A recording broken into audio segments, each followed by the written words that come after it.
Ya.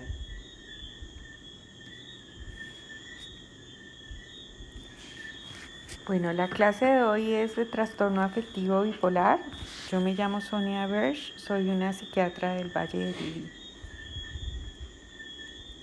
El trastorno afectivo bipolar es la enfermedad que antes se llamaba enfermedad maníaco-depresiva. De acuerdo con la clasificación del CIE-10, es un trastorno que se caracteriza por 2 o más episodios en los cuales el humor o ánimo y los niveles de actividad del paciente están significativamente alterados. Los episodios de humor elevado y aumento de la energía y de actividad se llaman hipomanía o manía, y debe haber también episodios de depresión. Esta es una cita de una novela autobiográfica de Kay Jamison que se llama Una mente inquieta. Kay Jamison es una psicóloga clínica muy prominente que ha sido jefe del Mood Disorder Clinic de UCLA y de Johns Hopkins, y es una investigadora muy importante que tiene un trastorno bipolar tipo 1, ha estado deprimida, suicida, ha estado maníaca, psicótica, y escribió este libro que ha contribuido mucho a disminuir el estigma de la enfermedad mental y concretamente del trastorno bipolar. Dice así: existe un tipo particular de dolor, elasión, soledad y terror en esta forma de locura. Cuando estás arriba es tremendo. Las ideas y las emociones son rápidas y frecuentes como estrellas fugaces. Pero en alguna parte esto cambia. Las ideas rápidas son demasiado rápidas y hay demasiadas. Una abrumadora confusión reemplaza la claridad. Todo lo que previamente fluía se torna en tu contra. Estás irritable, enojado, atemorizado, incontrolable. El trastorno afectivo bipolar lo clasificamos en tipo 1 y tipo 2. En el tipo 1 debe haber habido al menos un episodio maníaco. Debe haber episodios maníacos, hipomaníacos, depresivos y mixtos. Al menos un episodio maníaco y un episodio depresivo o mixto. Y en el tipo 2, al menos un episodio hipomaníaco en alguien que haya presentado al menos un episodio depresivo, pero no debe haber presentado nunca un episodio maníaco. Este es un fragmento de un gráfico vital de una persona con un trastorno bipolar tipo 1. Vemos que a los 19 años presentó un episodio maníaco psicótico, del cual pasó a un episodio depresivo, luego estuvo estable por un año, luego volvió y presentó una manía, y también hizo después un episodio depresivo psicótico. Es una parte de un gráfico vital de un paciente con un tipo 2. Vemos que nunca ha tenido un episodio maníaco, solamente ha tenido 2 episodios hipomaníacos y 2 episodios depresivos en ese lapso. La prevalencia de vida de los trastornos bipolares, el trastorno bipolar tipo 1 es aproximadamente el 1% de la población, el trastorno bipolar tipo 2 es más o menos el 4%, la ciclotimia es un poquito mayor, pero está subrepresentada en la población que consulta, porque muchísimos pacientes no lo hacen. Vamos a hablar de los episodios maníacos o hipomaníacos. Lo primero es que nada de esto es una manía. Los médicos no debemos llamarle manía a la manía de comerse las uñas, ni la imagen que está abajo corresponde a un maníaco. La manía es de lo que vamos a hablar a continuación.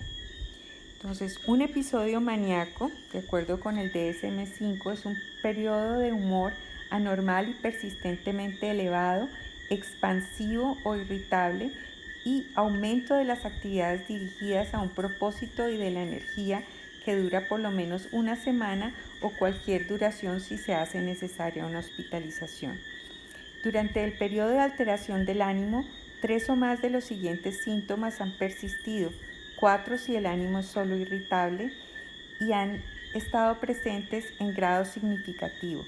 Hay aumento de la autoestima o grandiosidad, el paciente se siente capaz de muchas cosas excesivamente optimista.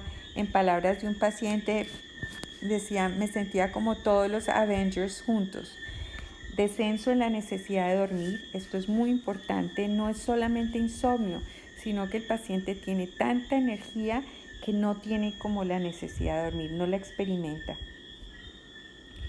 Está más hablador de lo usual, opresión del habla, es decir, como que no puede parar de hablar, puede dar fuga de ideas o percepción subjetiva de que los pensamientos van muy rápido, distractibilidad, hiperactividad y aumento de actividades placenteras con potencial de consecuencias negativas como compras excesivas, indiscreciones sexuales o inversiones económicas poco razonables. Los pacientes a veces pierden muchísimo dinero, tienen errores en el juicio e incurren en comportamientos que los afectan mucho en su imagen ante los demás. Y como todos los diagnósticos psiquiátricos, pues la alteración debe ser clínicamente significativa, producir un compromiso funcional marcado y puede en este caso también haber síntomas psicóticos. El paciente puede requerir hospitalización para prevenir el daño a sí mismo o a otros, incluso el daño a su imagen. Y los síntomas no se deben al efecto fisiológico de una sustancia o a una enfermedad médica general. Vamos a ver que puede haber manías por efecto fisiológico de alguna sustancia o por enfermedad médica general, pero pues son manías que no corresponden entonces al episodio, al trastorno bipolar. El episodio hipomaníaco entonces es un episodio de menor severidad que la manía. Debe durar por lo menos 4 días y esto debe ser diferente al estado de ánimo usual del individuo, cuando no está deprimido. Esto es importante porque hay pacientes que de base son hiperactivos y tienen el ánimo elevado.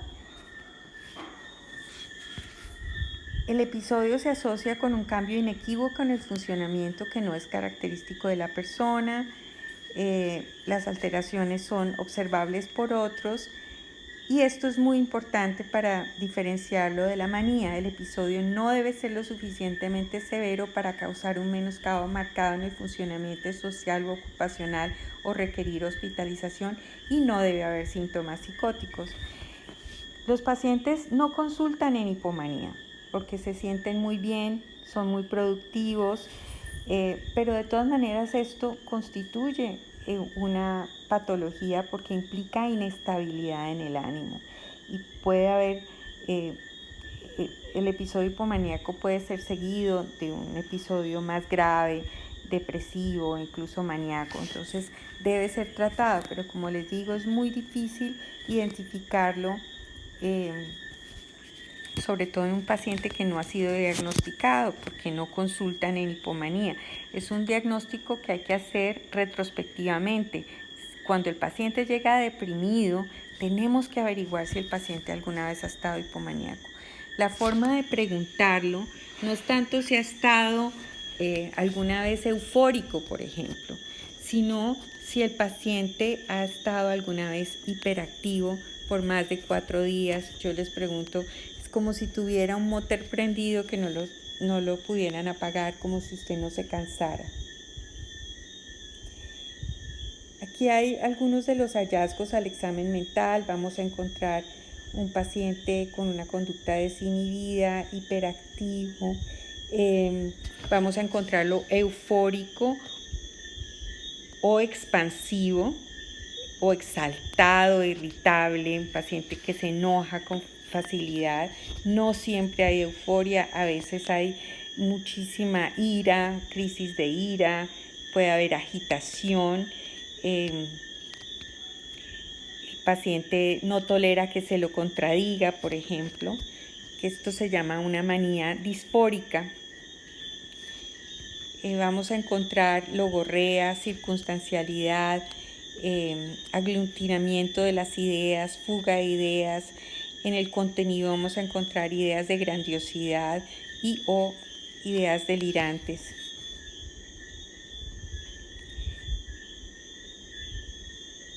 Y el juicio y raciocinio está comprometido. Los episodios depresivos, ustedes ya han oído hablar de la depresión. Ahí están los criterios de depresión mayor. Recordemos que tiene que haber 5 o más de los siguientes síntomas que deben estar presentes por un periodo de al menos 2 semanas y representan un cambio del funcionamiento anterior, y debe haber al menos uno de los síntomas debe ser o estado de ánimo deprimido o pérdida de interés por el placer. Encontramos también que hay alteraciones del peso, alteraciones del sueño, ya sea insomnio o hipersomnia, puede haber agitación o más frecuentemente retardo psicomotor, mucha falta de energía, sentimientos de inutilidad o culpabilidad excesiva, disminución de la capacidad de pensar o de concentrarse, pensamientos de muerte o incluso ideas de suicidio. Y al examen mental, pues vamos a encontrar a veces descuido en la presentación personal, una actitud negativista, retardo psicomotor, vamos a encontrar un afecto triste, a veces no encontramos afecto triste, porque vamos a ver que en la depresión bipolar con frecuencia hay un predominio de alteraciones en el psicomotor, hay mucha falta de energía también. Hay pérdida de la reactividad emocional, es decir, un afecto poco modulado, a veces, como les digo, muy poco reactivo. Podemos encontrar un discurso lacónico, mutista, disminución de la producción ideativa, disminución del tono de voz. Podemos encontrar ideas de minusvalía y desvalimiento, ideas de culpa, ideas de muerte, ideas suicidas. Puede haber ideas delirantes cuando en la depresión es psicótica,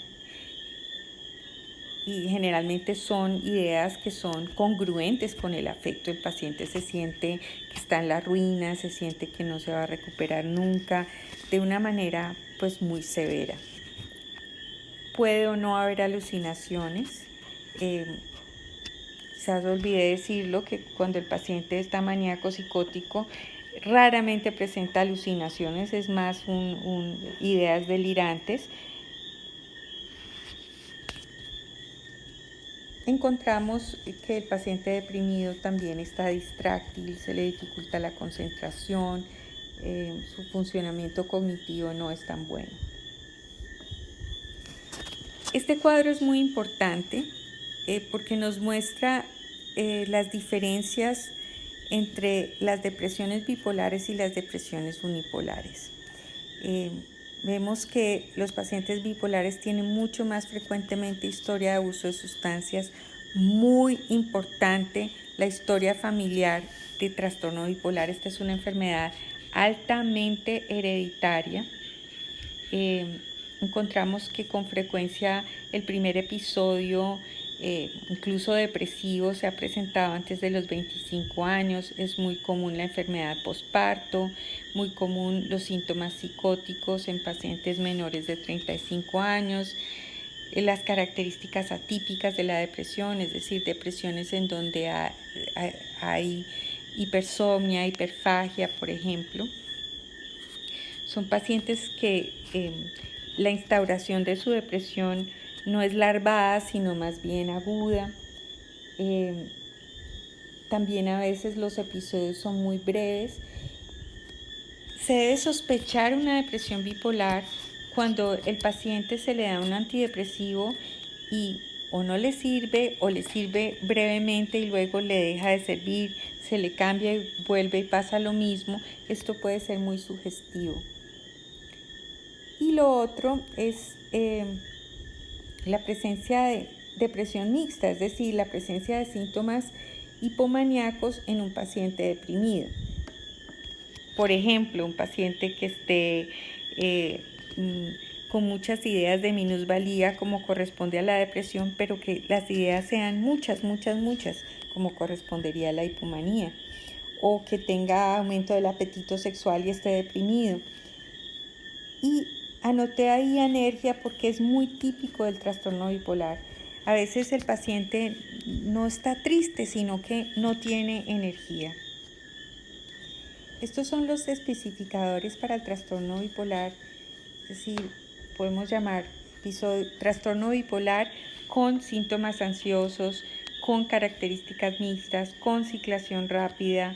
La ciclación rápida implica 4 o más episodios al año, ya sea de cualquier polaridad, y esto indica un curso más malo de la enfermedad, y pues ahí están los otros especificadores. Las características mixtas, el especificador de características mixtas se refiere a la presencia de al menos 3 síntomas del polo opuesto.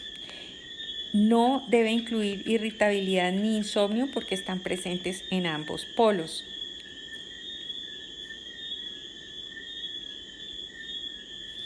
El espectro bipolar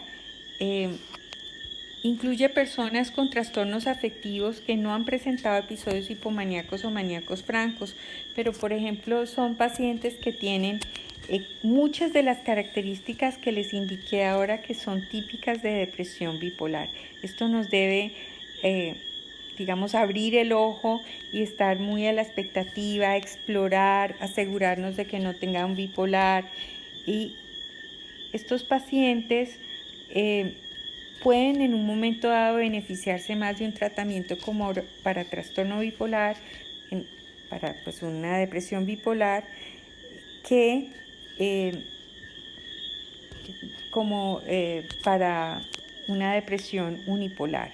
Así se evita la iatrogenia potencial de manejar una depresión bipolar como una unipolar, de lo que vamos a hablar más adelante. El trastorno ciclotímico es, un trastorno afectivo mucho menos severo. Como dice en el criterio A, debe estar presente durante 2 años como mínimo. Numerosos episodios con síntomas hipomaníacos que no cumplan criterios para un episodio hipomaníaco, o por la cantidad de síntomas, por la duración, y numerosos periodos con síntomas depresivos que no cumplen los criterios para un episodio depresivo mayor. Estos pacientes, como les indiqué anteriormente, rara vez consultan. Los encontramos más bien en nuestras vidas, entre la población general que en la población clínica. El curso de esta enfermedad, pues ahí hay unos datos que sería muy importante que revisaran. Muy importante que el curso es crónico y recidivante, por eso el tratamiento tiene que ser crónico. El inicio es muy temprano, veamos ahí que generalmente inicia entre la segunda y tercera década de la vida. El siguiente punto también es bien importante, y es que uno creería que en el trastorno bipolar tipo 2 genera menos discapacidad, pero también genera mucha discapacidad, tanta como el tipo 1, y esto está dado porque el paciente con trastorno bipolar pasa mucha parte del tiempo deprimido, hasta un 53% del año en síntomas depresivos. Entonces, esto genera bastante discapacidad. ¿Cuáles son las causas? No vamos a entrar en detalles, pero básicamente tener muy presente que una cosa son los factores causales y otra cosa los factores desencadenantes. Las causas son biológicas, hay una alteración en los mecanismos fisiológicos que regulan el estado de ánimo, es algo así como que se daña el animostato, y son genéticas. Y los factores desencadenantes son los siguientes, los más importantes. Primero, dejar de tomar la medicación, dormir menos de 7 horas, situaciones estresantes positivas o negativas.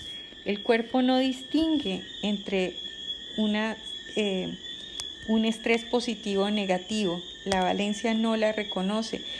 se liberan las mismas hormonas, se libera mucho cortisol, aumentan las catecolaminas por igual. El consumo de alcohol u otras sustancias psicoactivas, algunos medicamentos, todo lo que es simpático mimético o dopaminérgico, los medicamentos para el Parkinson y de manera particular los antidepresivos y la hormona tiroidea y el posparto. La comorbilidad psiquiátrica, ahí está anotado lo más importante, lo más prevalente, lo más común, y no es pues una lista completa, pero básicamente son los trastornos por abuso de sustancias y los trastornos de ansiedad. Son las comorbilidades más importantes. Entre los trastornos por abuso de sustancias, sobre todo el abuso de alcohol, y entre los trastornos de ansiedad, sobre todo el trastorno de pánico. Las comorbilidades médicas también son muy importantes. Los pacientes con trastorno bipolar tienden a tener una expectativa de vida menor, tienen muchas comorbilidades médicas, mucho sobrepeso y obesidad, porque además muchos de los medicamentos que sirven para trastorno bipolar se asocian con aumento de peso. En el diagnóstico diferencial, pues lo más importante obviamente es con el trastorno depresivo mayor unipolar. Entonces ahí viene lo que les hablaba, la importancia de preguntar por si en el pasado alguna vez ha tenido un episodio hipomaníaco y explicarle al paciente de qué estamos hablando. También obviamente con la normalidad, la gente dice, no, ese es bipolar, y generalmente están refiriéndose a una persona que tiende a tener cambios en el ánimo, a ser voluble, y generalmente pues esto puede ocurrir en una parte, en un porcentaje digamos normal de la población como una característica de la personalidad, o puede corresponder a una ciclotimia. Están los trastornos afectivos orgánicos, como las manías secundarias, por ejemplo a medicamentos, a enfermedades generales, de lo que vamos a hablar muy brevemente, las psicosis tóxicas, el TDAH y el trastorno inestable de la personalidad, que es lo que se llamaba antes límite o borderline. Esta es una lista de las causas de manía secundaria. Veamos que son casi cualquier cosa que puede pasar en el sistema nervioso central, muchísimos medicamentos. Ahí hay una lista para que ustedes la revisen. La hormona tiroidea, algunos antibióticos, se habla de antibiomania, la sidobudina. Aquí hay otras causas de manía secundaria. Y vemos que el trastorno límite de la personalidad primero es por definición los trastornos de personalidad son persistentes. Vemos que el trastorno bipolar es crónico, pero es recidivante, tiene episodios. Uno de los criterios que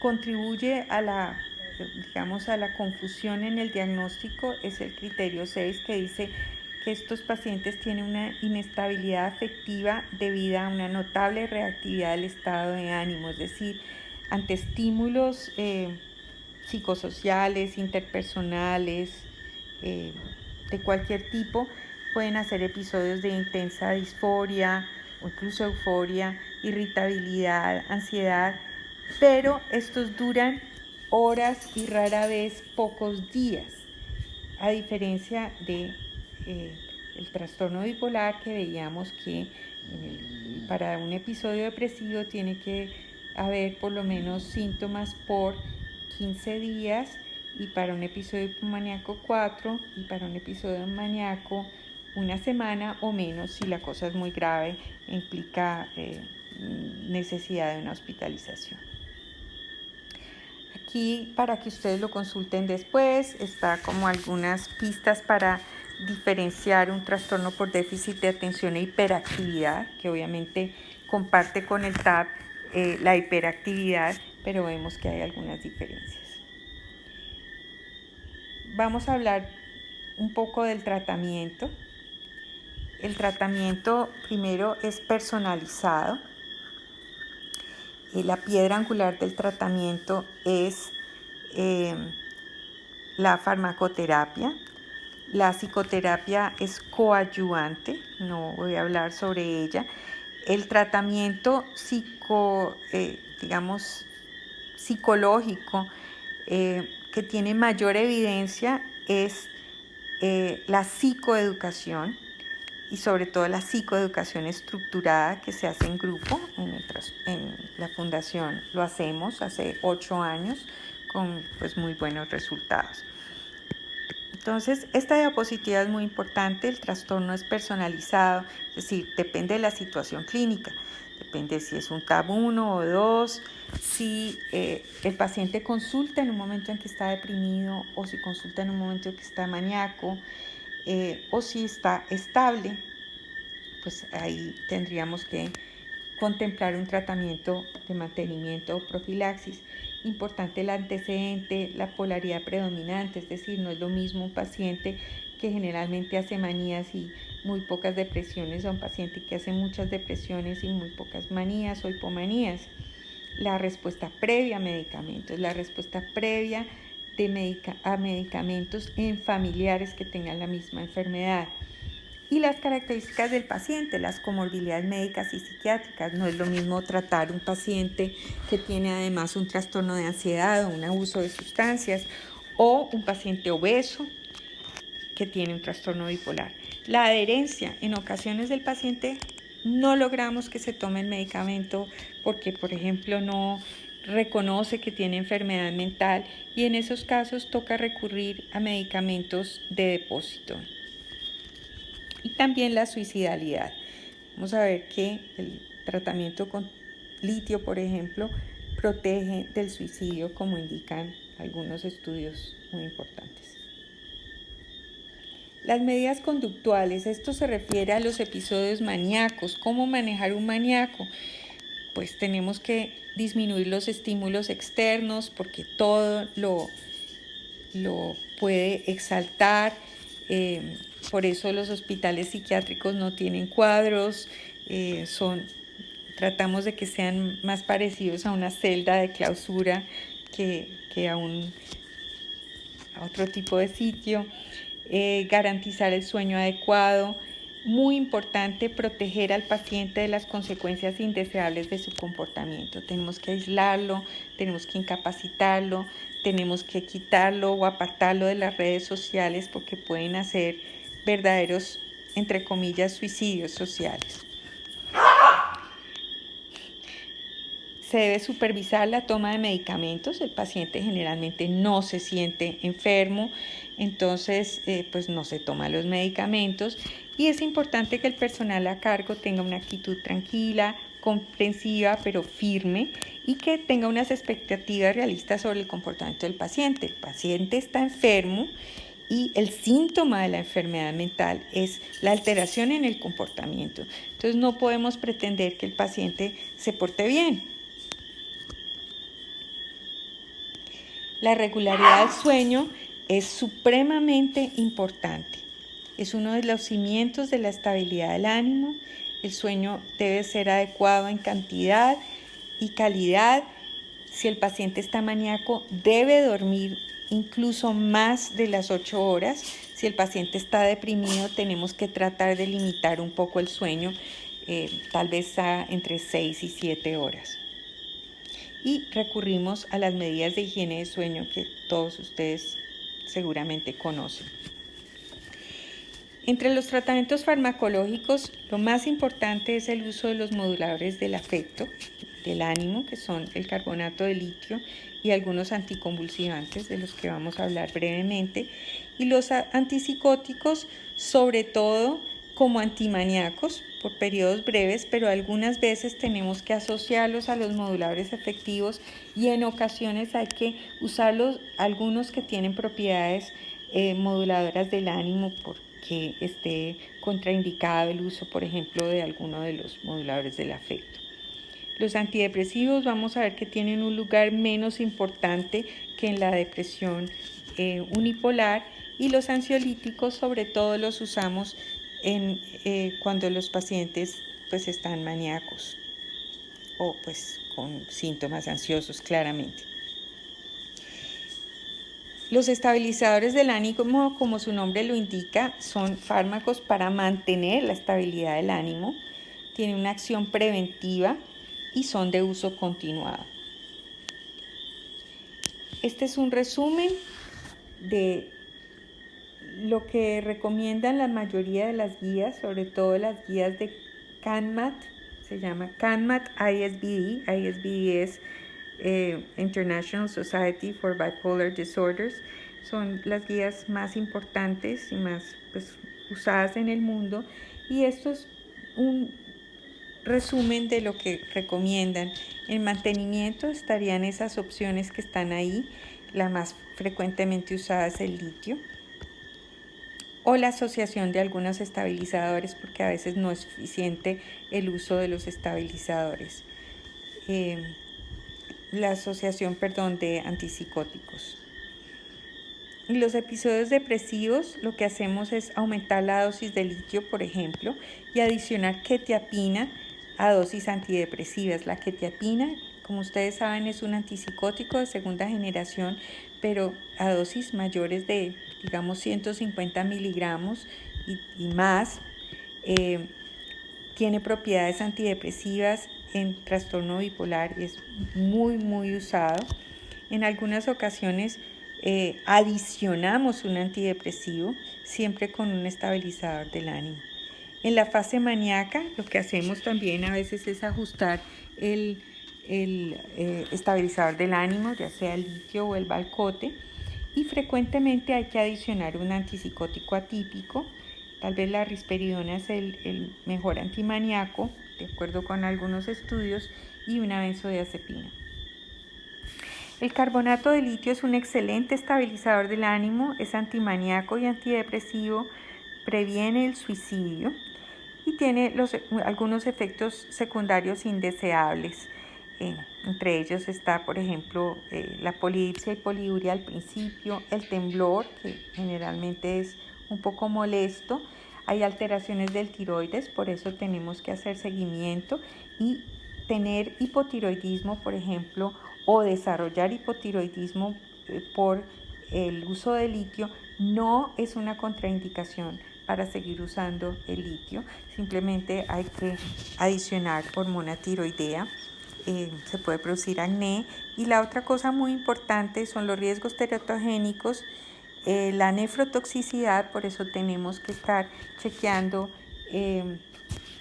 la creatinina de estos pacientes.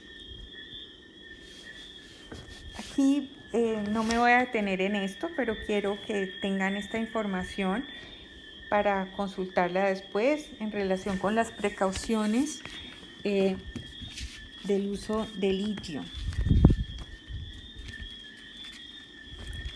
Es muy importante saber que los niveles terapéuticos y los niveles tóxicos de litio son muy cercanos, es lo que llamamos un umbral terapéutico muy estrecho. Entonces debemos hacer seguimiento con las litemias para mantener un rango terapéutico entre 0,6 y 1 milimol por litro, dependiendo de los casos. Tenemos que hacer seguimiento con TSH, con creatinina, con parcial de orina, electrocardiograma. Generalmente pedimos al inicio porque nos está contraindicado en pacientes con trastornos graves de la conducción, y las litemias se hacen para seguimiento. Nunca al principio, un paciente que no esté recibiendo litio no tiene litio.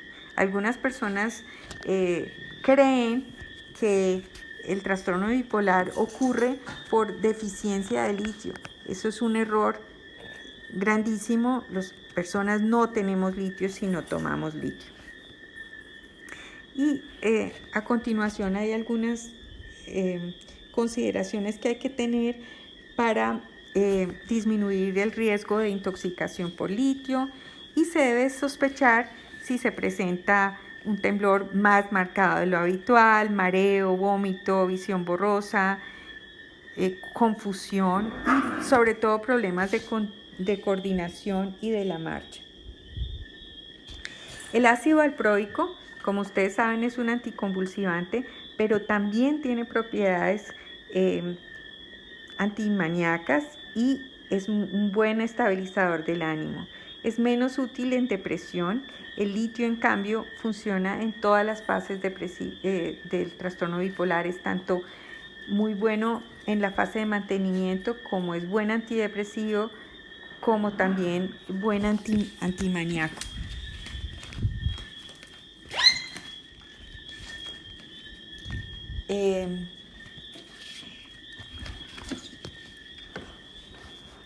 Algunos de los efectos adversos más importantes son las molestias gástricas. Por eso se usa más Valcote, que es una sal, que el ácido valproico propiamente. Puede generar mucha ganancia de peso. Esto es un poco muy desafortunado y puede ser asociado con síndrome de ovario poliquístico, problemas de infertilidad. Es altísimamente teratogénico, o sea, el paciente debe avisar si se quiere embarazar con tiempo para hacer un cambio.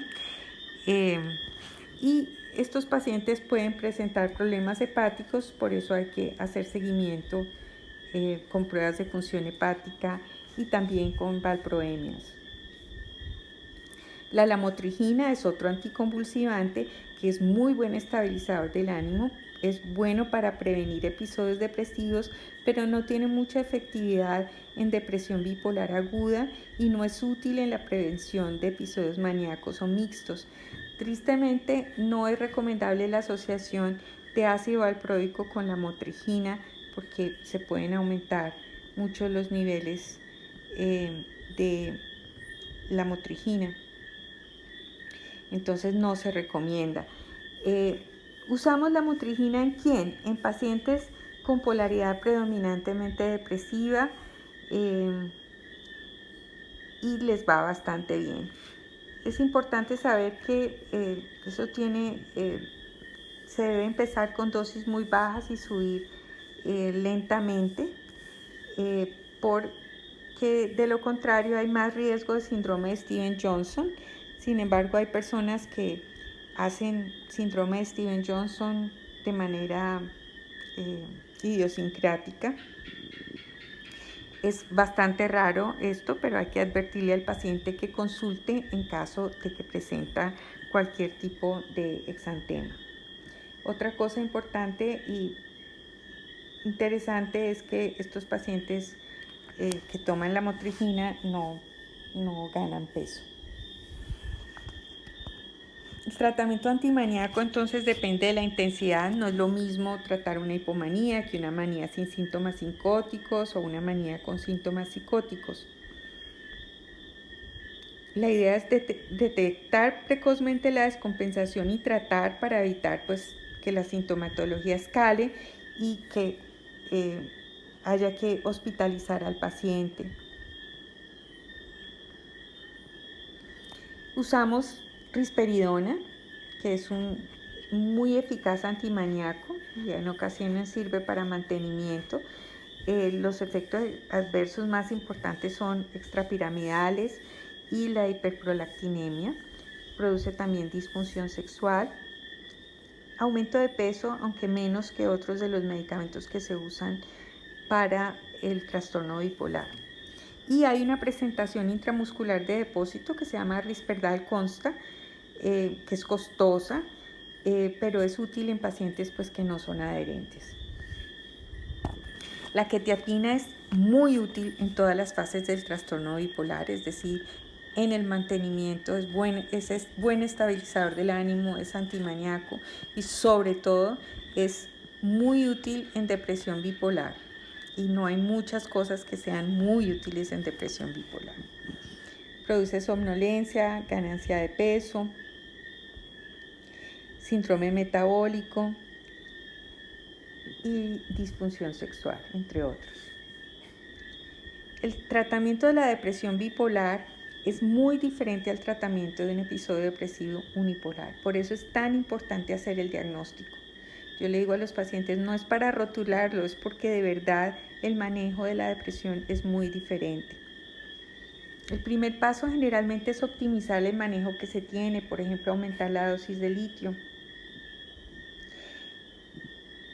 Y se recomienda usar otros medicamentos con acción antidepresiva como la quetiapina y la lurasidona, que son antipsicóticos con efecto antidepresivo en depresión bipolar. La lurasidona aún no la tenemos en Colombia. Y esto es la recomendación incluso antes de adicionar un antidepresivo. Vamos a hablar ahora de antidepresivos en depresión bipolar. En ningún caso se debe usar un antidepresivo sin un estabilizador del ánimo concomitante. Vamos a ver por qué. Empiezo por lo de abajo. Hay un metaanálisis que muestra que los antidepresivos no son tan buenos en depresión bipolar. O no funcionan, o si funcionan, el tamaño del efecto es muy pequeño. Además, los antidepresivos en depresión bipolar, en trastorno bipolar, funcionan como desestabilizadores del ánimo.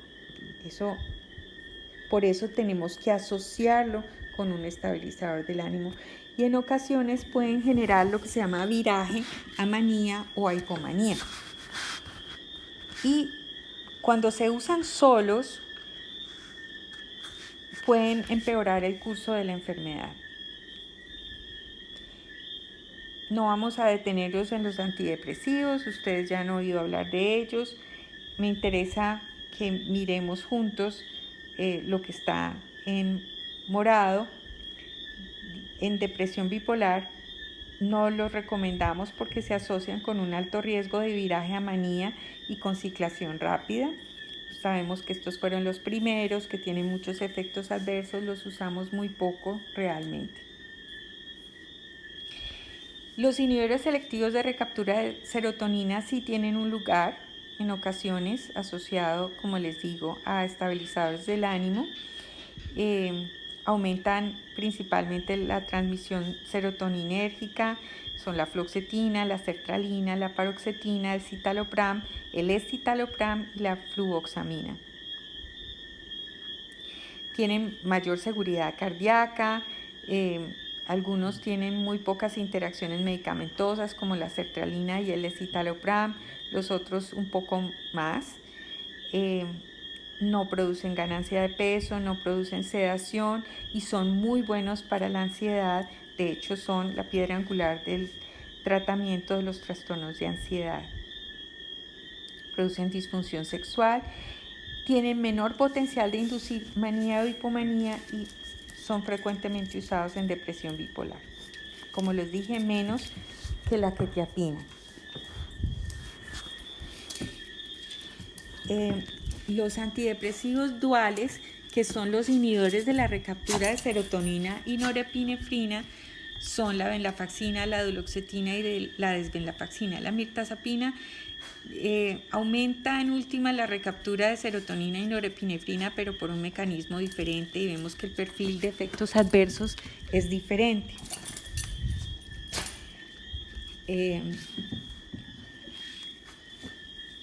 Estos preferimos no usarlos porque solamente un estudio ha mostrado que tienen más riesgo de viraje a manía e hipomanía que los inhibidores selectivos de la recaptación de serotonina. Sin embargo, en ocasiones hay que usarlos porque hay pacientes que sencillamente no responden a los IRS. Y el bupropión es otro antidepresivo que tiene lugar en el tratamiento de la depresión bipolar. Es un antidepresivo que funciona de una manera diferente, inhibe la recaptura de dopamina y un poco la de norepinefrina, entonces es activante. Puede ser muy útil en la depresión bipolar, que hablábamos de que es una depresión anérgica, donde hay muy poca energía. No es muy útil en ansiedad. Los efectos adversos más frecuentes son la cefalea, la boca seca, el estreñimiento y en ocasiones convulsiones, que disminuye el umbral convulsivo. Entonces hay que preguntar por esto. La ventaja es que no produce ganancia de peso, no produce disfunción sexual. Los estudios muestran que tienen menor riesgo de viraje a manía o a hipomanía y resultan útiles acá. Hay pacientes pues que no responden a esto, pero podemos intentarlo siempre asociado a un estabilizador del ánimo.